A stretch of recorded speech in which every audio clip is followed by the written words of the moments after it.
Christ, la meilleure des nouvelles. Quand Christ a délivré un homme possédé dans une synagogue à Capernaum, les gens étaient stupéfaits de voir des esprits impurs obéir à un homme. Il est écrit que la renommée de Christ s'était très vite répandue. Marc 1, 27 à 28. La renommée du Seigneur s'est si vite répandue parce que l'arrivée du Messie était la meilleure des nouvelles. Premièrement, parce que Christ signifie l'accomplissement de toutes les promesses de Dieu pour les croyants.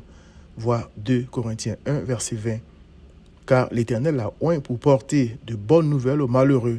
Il a envoyé pour guérir ceux qui ont le cœur brisé, pour proclamer aux captifs la liberté et aux prisonniers, c'est-à-dire de Satan, la délivrance.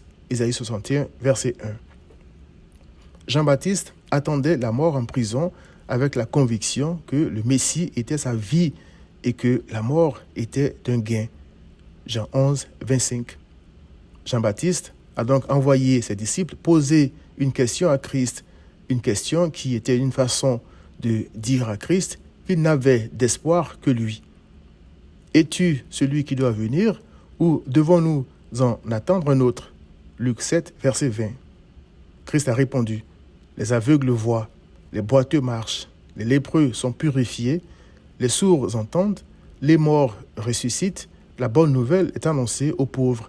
Luc 7, 22. Seul le Messie pouvait faire ces choses. Ainsi, Christ a rassuré et comblé Jean-Baptiste de paix. Le cas de Siméon m'est aussi venu à l'esprit.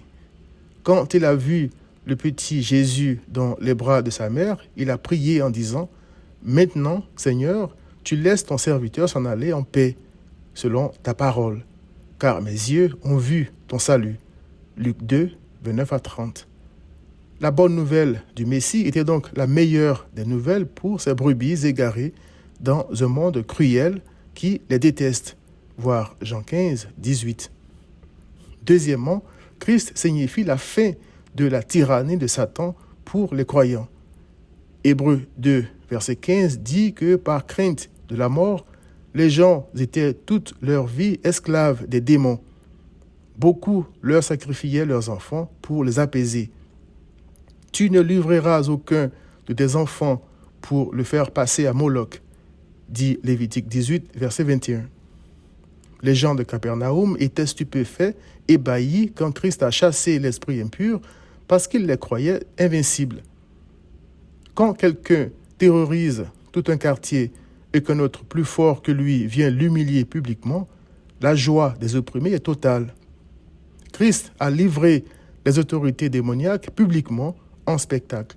Colossiens 2, 15. L'apôtre Jean a dit « Vous, petits enfants, c'est-à-dire fragiles croyants, vous êtes de Dieu et vous les avez vaincus, c'est-à-dire Satan et ses agents, parce que celui qui est en vous est plus grand que celui qui est dans le monde. » 1 Jean 4, verset 4. En attendant d'être jetés dans le feu qui a été préparé pour eux, selon Matthieu 25, 41, ces démons se déguisent en anges de lumière, voire 2 Corinthiens 11, 14, pour régner sur ceux qui n'appartiennent pas à Christ. Puisse Christ être la meilleure des nouvelles pour toi aujourd'hui et pour toujours. Viens à Christ.